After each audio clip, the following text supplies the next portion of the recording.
Geraldine, thank you so much for being here today. I'm so excited to talk to you. Yes, me too. You don't know how excited I am. The feeling is very mutual. So, we're going to start off with an introduction for people who are meeting you for the first time. Please let us know who is Geraldine Naomi Diaz. Yes. Thank you so much for having me here, Leanne. I'm so blessed to be here. I'm very grateful too. So, a little bit about me. I'm an author. I wrote my first book, and it's called Reroute Postgrad Guide to Success Physically, Mentally, and Financially.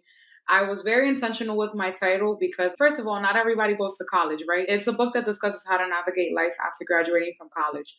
Not everybody makes a decision to go to college, and I completely understand that. And while there is post grad in the title, it's still beneficial to anybody, whether you went to college or not. And what I wanted to do with this book was basically give a guide to young folks that come from backgrounds like me that are Afro Latino, that are Black, that are brown. Allow them to have a stepping stone because I don't know about you, but I know that for me and for a lot of other people of color specifically, your parents tell you, like, oh, go to college and you're going to become a lawyer, a teacher, a doctor, and you're going to stay in that profession for the next 50 years and everything's going to be great. And that doesn't end up happening. That ain't You it. don't know how you're gonna get a job. You don't know how to network because your identity this whole entire time has been being a student. You don't know how to not be a student. You don't know how to explore interests now because it was like you were forced to go to these classes essentially to be able to graduate.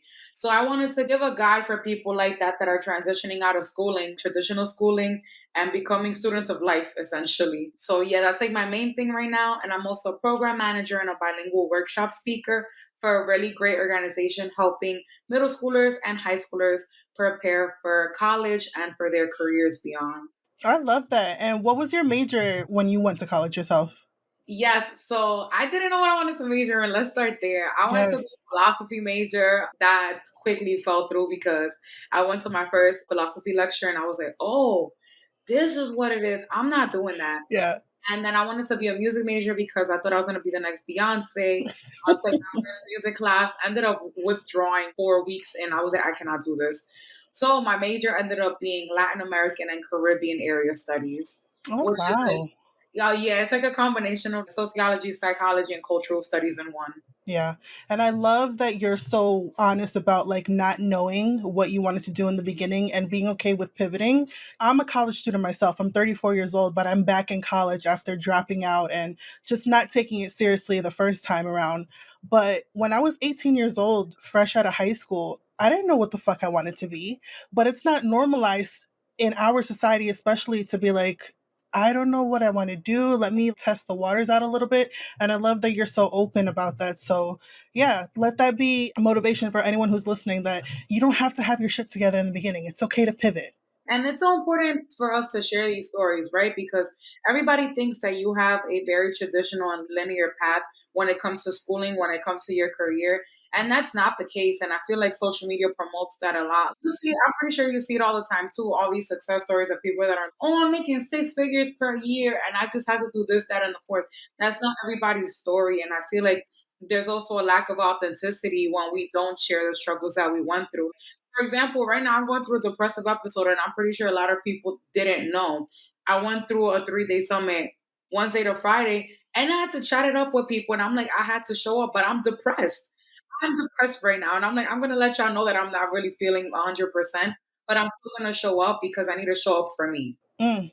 And that's what really gravitated me towards you when we first connected. I love the authenticity that you come with, that, like you said, I'm depressed right now, but I'm gonna still show up anyway to normalize it and not hide behind it, which a lot of people do. So, shout out to you for being here. I'm sending you well wishes when it comes to your mental health, and we're going to get into that a little bit later. But I like to ask every single guest that comes on to talk a little bit about what life was like growing up. Baby Geraldine, what was it for her? And if there is any major things that stick out during that time period you want to share between like childhood and adolescence. Yes. Oh, baby Geraldine. Baby Geraldine was a rock star, honestly. For me, I feel like my parents were never together. I grew up with my mom, but my dad was always very present. Me and him are very close. I'm actually visiting him after we jump off this call. I feel like I had a very supportive childhood, like upbringing. I know that me and my brother like had a weird relationship because I honestly didn't really know that I had a brother because he wasn't in the Dominican Republic. And my mom was waiting for him to get his papers to be able to become a citizen here and all that fun stuff.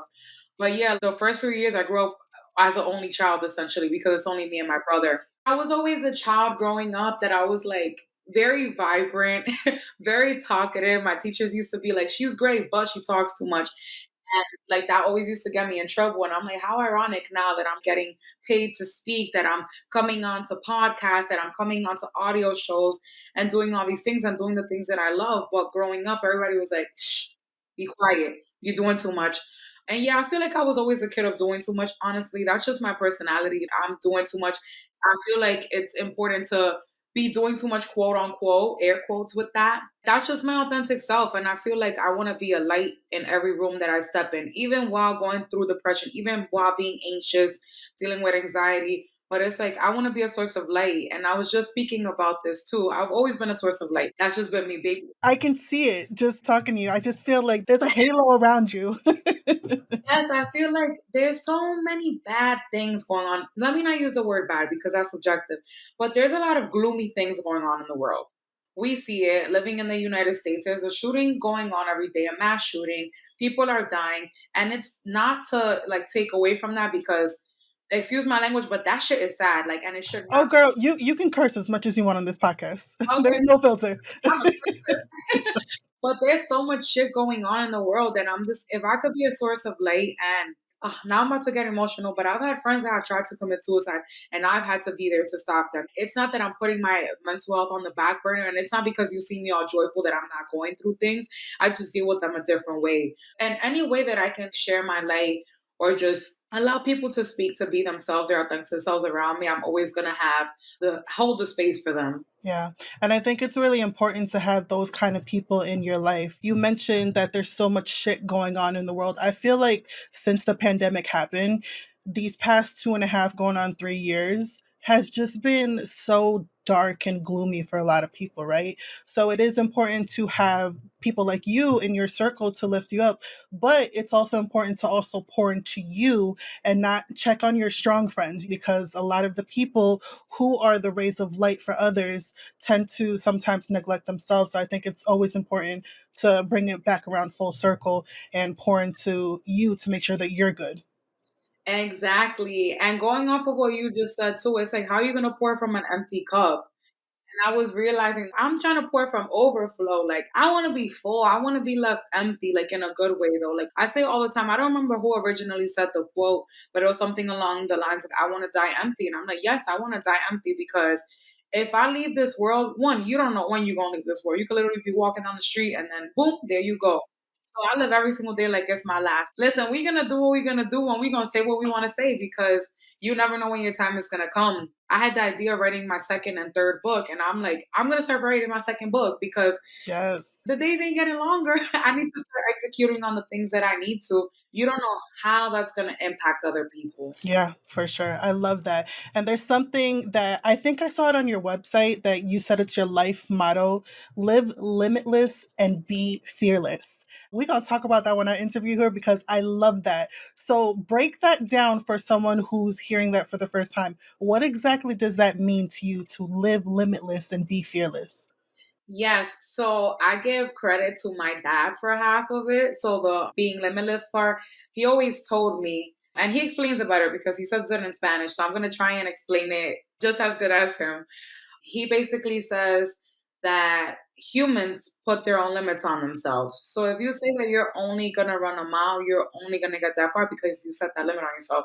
If you say no, I'm just gonna go out and go for a run and go as far as you can, that's being limitless. And it goes with every part of your life. We set so many limits on ourselves and we have so many limiting beliefs holding us back, whether they be about finances, whether they be about our health or anything like that. So, you know what? Fuck these limits, bro. I'm gonna live limitless because thoughts become things, right? I always say that. That's also one of my catchphrases. Thoughts become things. Whatever you say is gonna come into your reality. So if you don't want some shit to come true, don't say it and rewire your thinking. You better start tapping into that subconscious mind, which is a whole different topic. But yeah, that's where the limit live limitless comes from. And being fearless, I've been very fearful coming out of college, I'm not gonna lie. And I'll give one small example. So I remember me and my friends took a spring break vacation to the Dominican Republic, which is where I'm from. We went to a resort and then we did some excursions. And I remember we were climbing. I'm not really big on excursions because I love them, but getting up for them because they always have to be at like 8 in the morning. Like Yep. I can only wake up at 5 in the morning when I have my routine and I'm in my bed waking up. I want to sleep at 9 p.m. sharp. Yeah, so we had an excursion really early in the morning and we was climbing and climbing and climbing. And then they're like, oh, there's 5 minutes to get to the top of like the waterfall and you gotta jump into the water. And I'm like, are these 5 Dominican minutes or 5 American minutes? Like, because 5 Dominican minutes can be 5 hours. And eventually we get to the top. I'm looking down and everybody's jumping, jumping, jumping. I don't even know how high it was, but it was a really, really, really big jump. And it was the tallest one. And then after that, it kept getting shorter. And I was just, Jesus, take the wheel. Like, I'm not jumping respectfully. So my friends were, oh no, we're all going to take a picture because everybody jumped. And I took the steps down. I was like, I'm not doing this one. So they took a picture and I felt kind of isolated. And it was something so small and insignificant. But I was like, you know what? I'm being so fearful. Like, I need to stop. What's the worst that can happen? I have a life jacket on. There's people here to support me. Like, I'm going to be fine. And then the next second one, I look at it and I'm like, my knees are shaking and I'm literally like this. And then I was just like, you know what? I'm going to jump. And I jumped and I was like, did it. I was so happy. And that was like my first moment of you need to be fearless because it was such a fun experience. And we hold ourselves back from so many things being fearful. We live in fear. So, yeah, that's the other part of my motto. Oh yeah, the next question that's coming up, it's aligning so perfectly. And when you were telling that story, what really caught my thought was the way that you had the power to shift your own mindset to get out of that fearful mindset and be like, fuck it, YOLO, I'm going to do it. There's a lot of entrepreneurs or new business owners that listen to this podcast, and I feel like especially us, those type of people, we like to live in that fearful mindset of not leveling up to the next level, right? So you talked about being fearless, and a lot of people, like I said, tend to hold themselves back due to it. And I feel like a lot of people are either scared of fear of judgment from others, being seen, putting yourself out there, fear of rejection, in relationships, just so many things, right? So, besides the one story that you shared, what are some other fears that you experienced in your own life, and how were you able to move through those roadblocks? And what would be some advice you would give to someone who is living in that fear? Yes, thank you so much for that question and breaking down the different types of major fears that people have as well.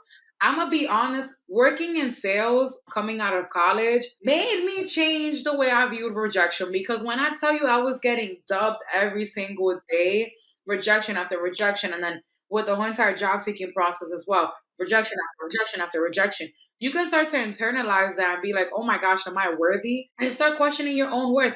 And it's not about that. Like, whatever's meant for you is going to come for you. And I know a lot of people say that and it may sound cliche, but it really is facts. I remember I applied to this job at a very well known company. This was straight out of college. I thought I had it. They made me seem like I had it, and they ended up dubbing me.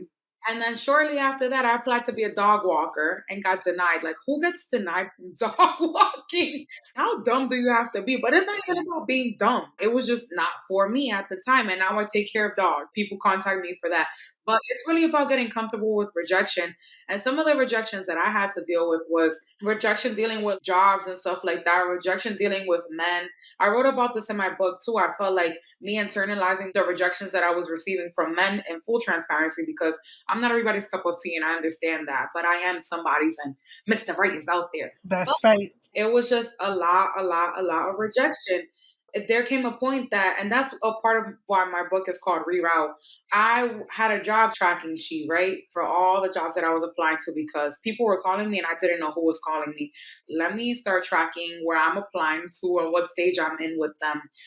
And I was writing rejection, rejection, rejection, starting to internalize that. And then there came a point that I was like, yo, I'm ready to reroute. I'm being rerouted at this point because like, my GPS, it's like taking the wrong exit. Like if you in Jersey or something, you missed the exit in Jersey, you in Pennsylvania now, but you're still ending up at your destination that you wanted to get to, despite all the reroutes of the GPS. So that's one of the reasons why I wrote my book main title as Reroute because I'm like, it's rerouting, it's not rejection. But it really does take a lot of mindset work. And it took a lot of going through therapy sessions. It took a lot of reading as well. I'm big, big, big on reading because as an author, I need to learn from other authors as well and hone in on my craft. It took a lot of journaling. It took a lot of being by myself, going to events by myself, and getting comfortable with that because I know being in college and being away for school because I went to school in upstate New York and I live in Brooklyn, this is different. And I'm always around my friends. I go to events with my friends. But now, after graduating from college, I'm doing everything alone because my girls didn't want to go to networking events and everybody's different. They might have been nervous. I don't know what they were going through at that time. I'm going to these networking events by myself because if you wait on other people, You're gonna be waiting forever. you're gonna be waiting forever, exactly. So it's really about taking the initiative. And even when like being depressed and stuff, that's about taking the initiative. And it's difficult. I'm not saying that it's easy, it's very difficult. But I promise you, once you start taking initiative about your life and realizing that you create your own fate, things start changing up for you. You definitely have to get comfortable with rejection. It's definitely a part of life, but fuck rejection. It's not rejection, it's rerouting. Your I GPS. love that. I love that mindset shift. And I think it's really important for people to hear that not every loss you have to take personally. It's just redirecting. And what's that quote? Like, rejection is redirection. I think it goes something like that.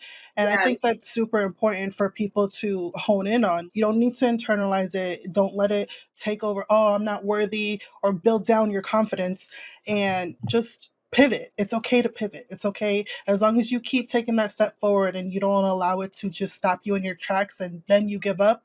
That's what I feel my definition of failure is, when you just give up. So yeah, I love that. So you recently became a certified life coach, is that correct? yes, that is correct.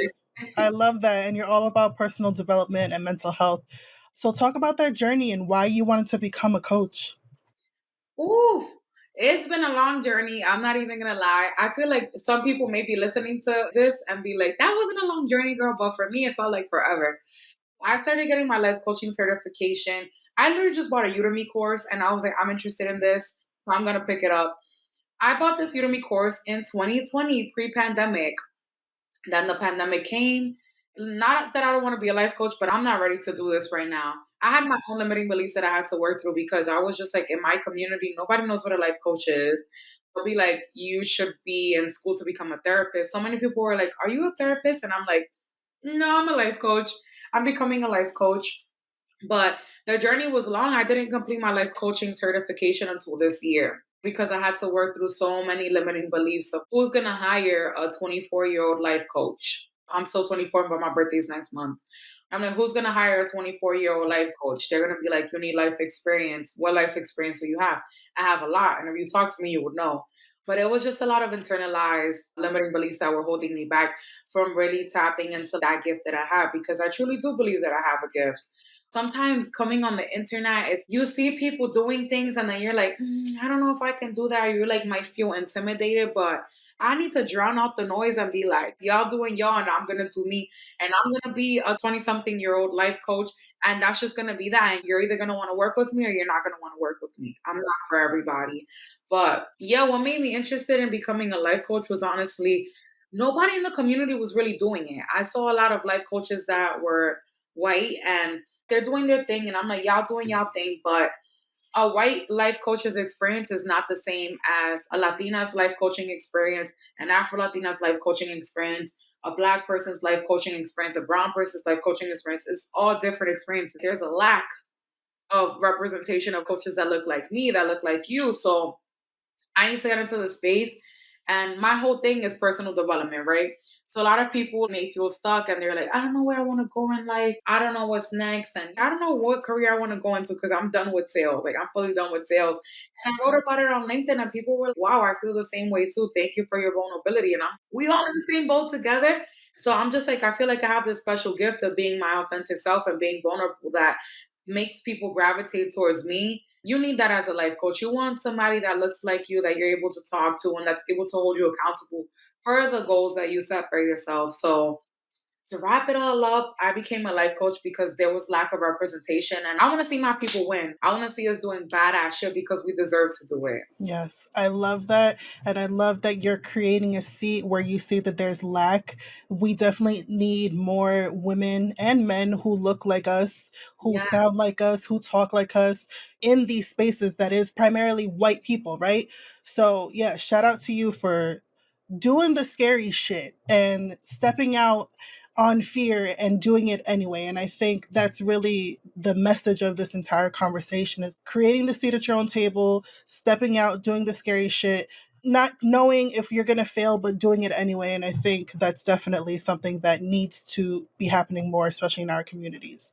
Now, there's something that you touched on when you were talking about your journey being a life coach, that the mindset blocks that were coming up, like scarcity mindset, imposter syndrome, those things definitely come up for new entrepreneurs, new small business owners, things like that.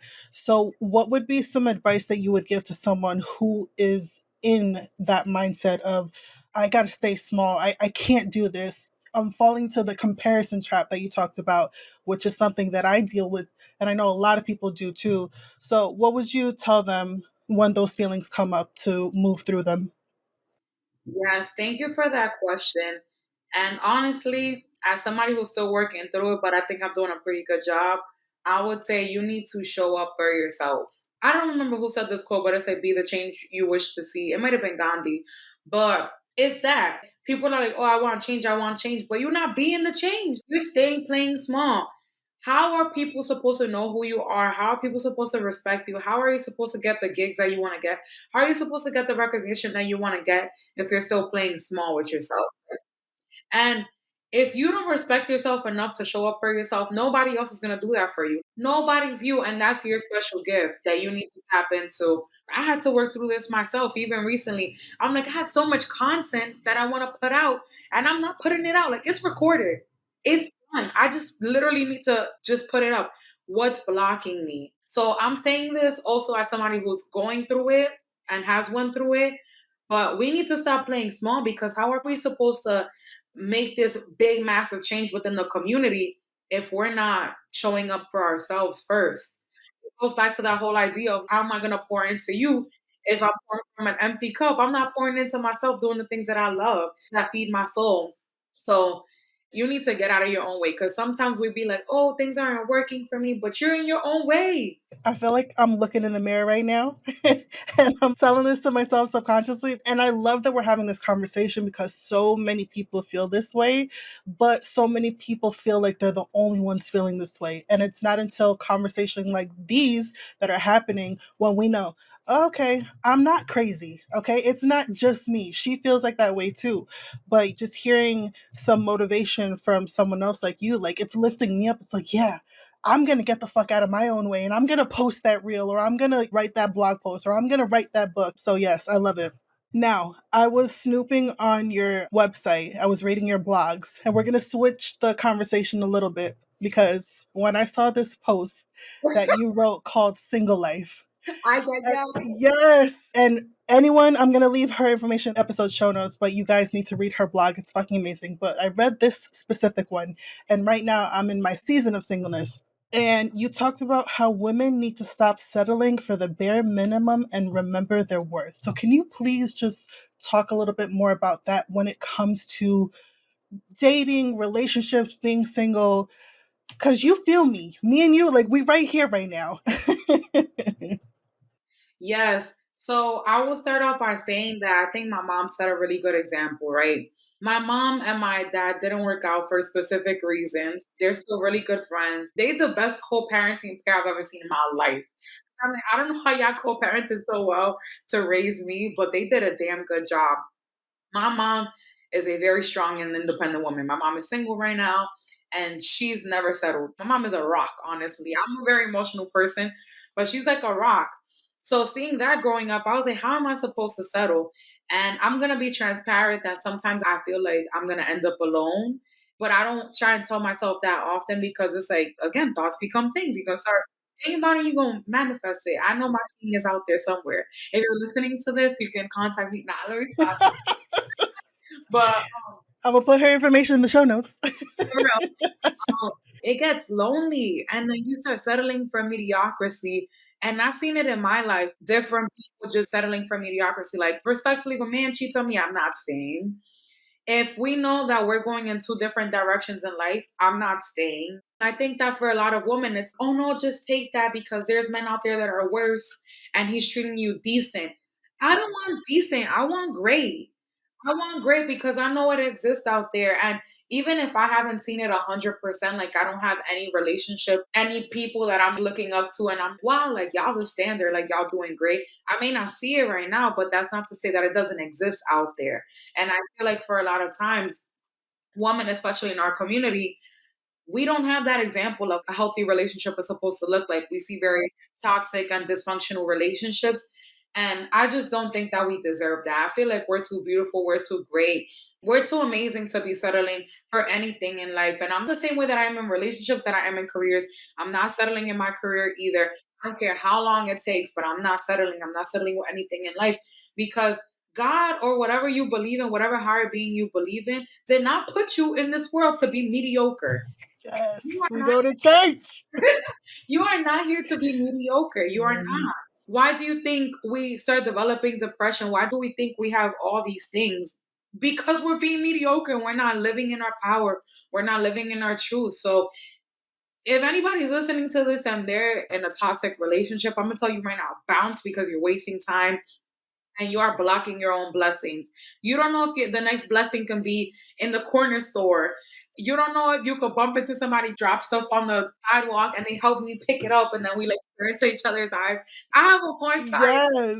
theory of how I'm gonna meet my man. We just really should not be settling. We deserve so much more. We went through so many years living a mediocre life and just working for the benefit of our man. Like, no. Respectfully, I'm not serving you your food before mine. I'm hungry. I cooked the food. Where's the balance? Where's the Yes. balance? And also, I think it goes both ways because I was speaking to somebody else the other day. It was a man actually. I'm like, yeah, because a lot of these women be chapeadoras too. Like they just be wanting men for their money. I'm saying this as a woman that's empowered and has her own stuff going for her. And I'm speaking to the woman just like that too, just like you as well, because you got a lot going for yourself. If you have a lot going for yourself, you do not need to be settling. Absolutely not. You better put your foot down. Where were you when I was in my 20s? Because I needed that voice. Because I'm Oh, telling you. nah. Yeah. I was No, years old. yes. No, I'm telling you. Just thinking back, the shitty relationships I was in the majority of my 20s and even the beginning of my 30s, I was just settling for mediocrity. And it's because as I was on my journey of personal development and doing the work and healing from all that shit, it was because there was a lack within me that I had. And I was searching for that. And I talk about it all the time, searching for validation in other people. Mm, And for whoever's listening, I want you guys to please stop settling in relationships, stop settling at your fucking soul sucking job that's yeah. overworking you and underpaying you. Like, that's another topic that we can talk about for hours, how people just settle for the paycheck every other week, settling in shitty friendships, just settling in so many major areas of our life.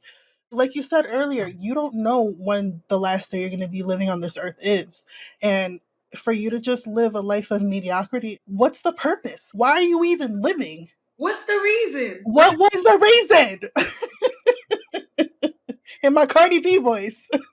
But there was another blog post that I read on your site that was titled "It's You Stalking Your Website." Like, I love your blog posts. Please continue doing them because the way that you write, it just draws you in. But you talked about your own struggles with taking accountability and how you were able to shift the mindset from "I can't" to "I will." We on a church, y'all. So, talk a little bit more about those limiting beliefs and some advice you would give to someone to shift that "I can't" to "I will" mindset. Yes. Thank you for keeping up with my blog posts. I don't know if anybody's reading them, but it's I'm reading them, girl. People are reading them, trust. thank you. I'm gonna keep writing them. Don't worry, Yes. they're coming back because I've been a little bit off lately because I need to do a lot of It's website okay. Life be lifing. It's fine. like sometimes. Yes. But yeah, I will be transparent in saying like this isn't something that happens overnight. This is something that you need to take action consistently. You need to be in repetitive action.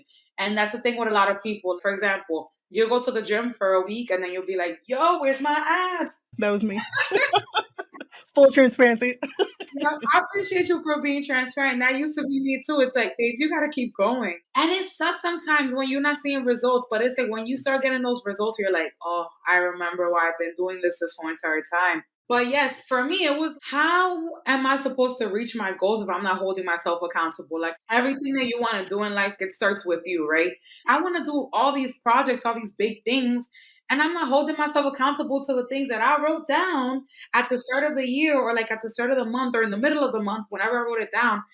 I'm not holding myself accountable to reaching these things. And there's somebody somewhere that needs to hear, see whatever I got to put out. And that's the same for you. And that's the same for everybody listening to this. You don't know if what you have to share is God's blessing to somebody. So I need to refine my work and I need to keep putting stuff out there. I need to hold myself accountable while I do these things because how can I not be accountable to myself and then try and hold my friends accountable? It just doesn't make sense. And in the process of holding myself accountable, I've been able to grow my relationships with my friends because, for example, one of my homegirls, if she listens to this episode, she's going to know who she is. She's like, oh, I want to get out of this toxic job. Girl, they're not paying you enough. And you're going in person dealing with some crappy people every single day with all due respect. There's some shitty people out there that just don't respect you. You need to be in a better work environment. Like you deserve so much more. She's often like, oh, but I didn't complete my college degree. Like I was missing one semester. And she beats herself up about that. She's like, I can't get the career that I want if I don't have the degree. You don't remove these limiting beliefs out your head. Like a degree is not necessary for a lot of things nowadays. If you're a doctor, that's different. Go to school. But you shouldn't feel forced to go to school if you don't want to go to school. If you don't want to complete your degree, you shouldn't feel forced to do that. I try to hold her accountable, but I hold her better accountable and I'm accountable to myself as well. And now she got a new job. And then she was like, thank you for holding me accountable for the goals that I set out for myself. And I'm like, what are friends for? Like, this is sisterhood. We're not just we're sisters at this point. So, and working accountability for myself and being like, girl, you fucking up. I was able to do that for my friends as well. And they always know that it comes from a good place. I want to see my people win. So if I call you out on something, it's with love. I want to see you do better because I know you can do better. Mm. Listen, y'all. Everyone needs a Geraldine in their life, okay? Everybody needs a Leanne too. Yes, absolutely. I really do love that. Like I said it this year, the word for 2022 for me was accountability, is accountability. That's just something that honestly, let's keep it 100. It's hard. It's hard to look in the mirror. It's hard to call yourself out on your shit. It's hard to change. People don't like to change, they like to be stuck in their ways. But we talked about it before. If you stay complacent, you stay stagnant, you're never going to grow. You're never going to reach your highest potential.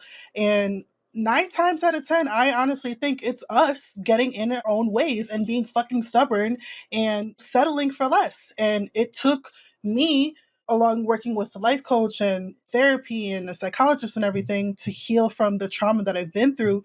But Leanne had a lot to do with it. And it's not fucking easy to call yourself out on it, but I feel like once you get to that point, once you get sick and tired of your own shit, that is when things can change. But it's up to Exactly. you.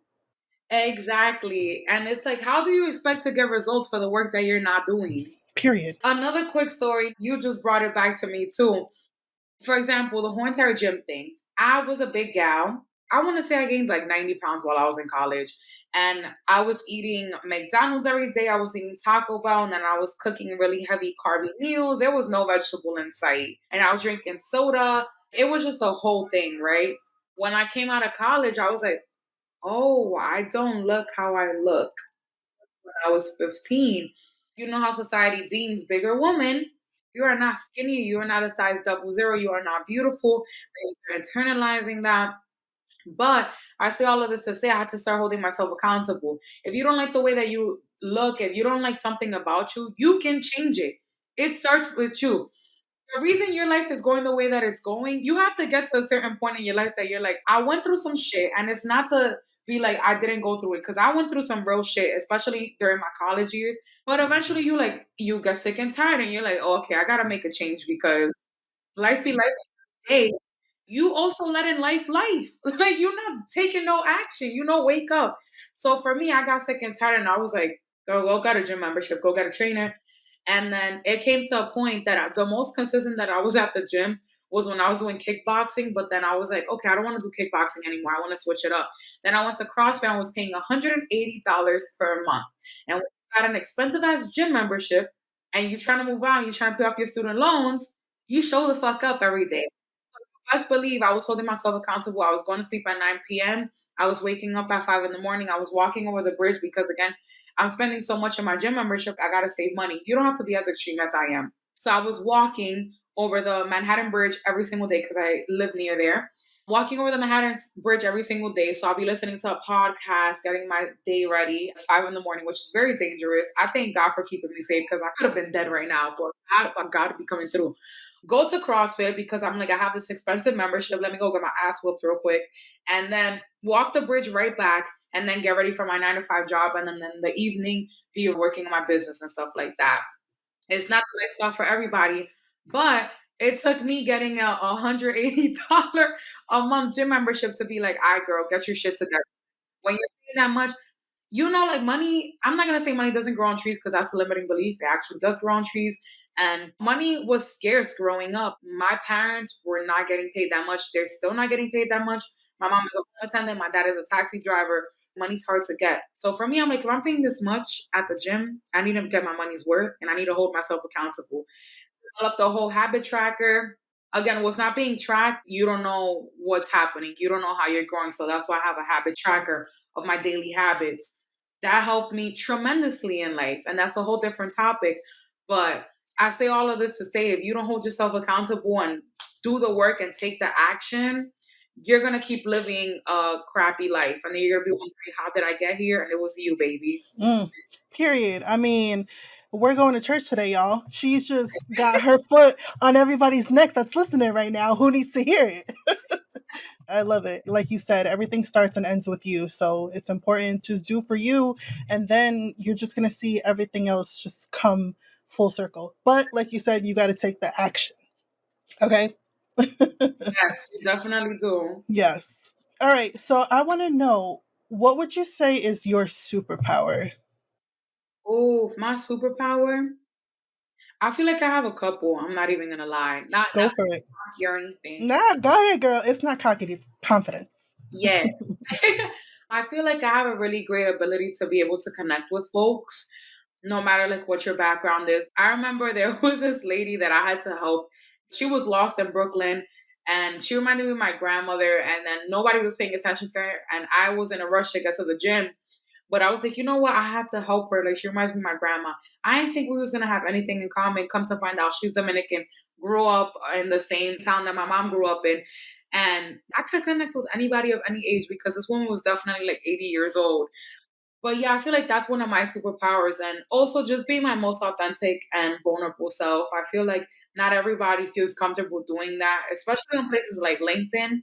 And that's like one of my platform of choice. I love LinkedIn, right at LinkedIn. But yeah, I just feel like I have this special gift to be authentic and be vulnerable and not be afraid of people judging me too. And it took a long time to get here. But I'm just like, if you don't like me for me, it is what it is. I'm not everybody's cup of tea. And I completely understand that. And I don't want to be everybody's cup of tea either. So, yeah, I would definitely say my ability to connect with people, no matter where they come from, what their background is, and also being my most authentic and vulnerable self. What you see is what you get. The same way that I am on every social media network, the same way I am on Instagram, LinkedIn is the same way that I'm in person as well. I love that. And that's definitely why I gravitated towards you. And I was like, yo, I need her on my podcast because she is a fucking vibe. Thank you. And it's a mutual feeling. I Thank definitely feel you. the same way as you, like listening to your podcast as well. It's not easy talking about some of the shit that we've been through. It is not easy, but you do it with so much ease and like it's so beautiful to see. And I cannot wait to see how much your platform expands because it will be expanding Yes. beyond what you can even imagine. Amen. I say it all the time. I'm going to become the Latina Dr. Phil, okay? That's where we going with this shit. I know that's right, exactly, because the white folks got Dr. Phil and Dr. Phil, he good or whatever, but we need a Latina Dr. We Phil. need some spice, some sazon, you know what I mean? And you will get there. And you will Yes. get there because you're showing up every single day and doing the work. And people like me are listening to you. And you don't know who else you're reaching. You probably reaching people in Germany right now. We don't know it yet. Yes, girl. Thank you so much. I really do appreciate that. You're welcome. I Yes, you're love gonna it. be reaching from sea to sea. That's it. We going global, baby. Okay. Oh, that's right. So I want to know, since you're so authentic and vulnerable and transparent as fuck, what would you say is something about you that still needs some more development, still needs some things you need to work on? Okay, these are two completely different things, but I think I need to be better at being a boss businesswoman. I'm working on it right now, like even saying my speaking rates. I'm charging for speaking. One of my homies reached out to me and I love her so much and she's amazing and she reached out to me. I have for her organization for free on multiple occasions, but I was like, I'm so sorry, I have to deny this unless you're gonna pay me. So, doing more of that. That was scary to me. I almost took it, but then I was like, no, I'm charging now. Remember, I'm charging, you gotta put your foot down. So yeah, becoming a better businesswoman and also getting better at putting myself out there in terms of dating. I feel like for me, I've just been so heads down focused on my career that I haven't given anybody the opportunity for me to be open with them in a romantic setting. And my parents are like, you got a little boyfriend that you're hiding? And I'm like, I wish I did, but I don't have nobody, bro. It's me and my books. Like, Right. it's me and my laptop. I'm writing every single day. And they swear they're like, oh yeah, like you probably do, and pressure of like you need to find a man to have kids and all that stuff, which is a whole different topic. But I definitely do think that I need to become better as a boss businesswoman and also in my dating life. Yeah. It'll definitely come with time. Whatever is out there for you is going to be there for you when you're ready for it. So, fuck the timelines, fuck society and family, all that. It's going to happen when I want it to happen. Okay? Exactly. Period. Oh, I love this conversation so much. So, now I'm going to ask you the same questions that I ask every single guest as we wrap up the conversation. So, for the first one, what has been one of the hardest lessons you've learned as an adult? Honestly, I would say that it's all up to me. It's really all up to me. And, it's scary, even when thinking about like me wanting to get a new job, for example. This is like a recent example. Me wanting to get a new job, but I'm not reaching out to people. And I have all these great connections on LinkedIn. I have all these great people that know me and they see the work that I put out every single day because I'm building a personal brand. I'm not doing the work there. Girl, you said you wanted this job with XX salary and you're not doing the work. Accountability. Accountability, exactly. And honestly, it took the summit that I was at these past 3 days to open my eyes and be like, I met so many incredible black and brown women and men that are gonna open so many doors for me, God willingly, because I had many great discussions. And I'm like, you know what? I needed this. A fuel in me again, because it's like I said I wanted a full-time job with this salary, while my birthday's October 13th. Like September's about to be done. So it's like you need to put your foot on the gas and go. You say you wanted these things, so now hold yourself accountable to it. So definitely realizing that it's all up to me and getting the results that I want in life. I love that. I love the accountability. That's another theme of this conversation. And let that just be for whoever's listening. Get the fuck out of your own way, okay? I'm getting close to the mic. Emphasis on get the fuck out of your own way. Yes. It really be us blocking our own blessings and being like, who did that? It's you. You the issue. Look in the mirror, ladies and gentlemen. All right. So you're on the Watch Us Thrive podcast. So I want to know, what is your definition of thriving? Ooh, yes. And I'm so happy you asked this. I say this a lot of times. For a lot of us in our community, we're expected to just survive. We're expected to survive with mediocre salaries. We're expected to survive in crappy relationships, whether they be romantic or friendships. So, thriving is honestly living life on your terms and doing the shit that you want to do unapologetically. That's what I see as thriving. Period. Simply put, I'm going to leave it right there. Yes, I love that. Absolutely. Doing what you want to do for you and not giving a fuck what anyone else has to say. Yeah. That's definitely a great definition of thriving. All right. If you could go back to baby Geraldine, childhood Geraldine, what would be one piece of advice you would tell her, being the woman that you are today? First things first, Fuck the haters. What was it? Haters are my motivators. Yes. Oh my God, actually, I feel like I internalized a lot of things that were told to me when I was little, and that's why I had a lot of body image issues growing up, and still do. Won't lie, because a lot of kids. I remember this one boy in middle school told me that my body was dilapidated, and everybody in the class was laughing, and I was like, "What did it even mean?" And then I found out, and I was like, "That's actually really mean." And that's something that I remember because it was so ingrained in my head that I was like, "Oh, my body's dilapidated."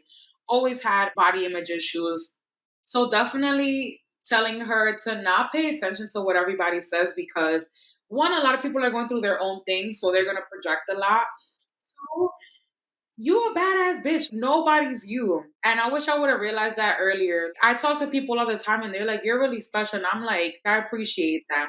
So definitely telling little Geraldine that she's very special and she's gonna grow up and be bomb and meet a lot of great and amazing people that she's gonna connect with. So yeah. Yeah, I love that. I love that. And I love that you said fuck the haters because there's a lot of broken people out here. And like you said, their misery, they just project that on other people. And you just got to get the fuck out of here. Yeah, I'm not going to suck in your energy because I know, like you said, I'm a bad bomb ass bitch. Exactly. And misery loves company. People are always going to try and keep you.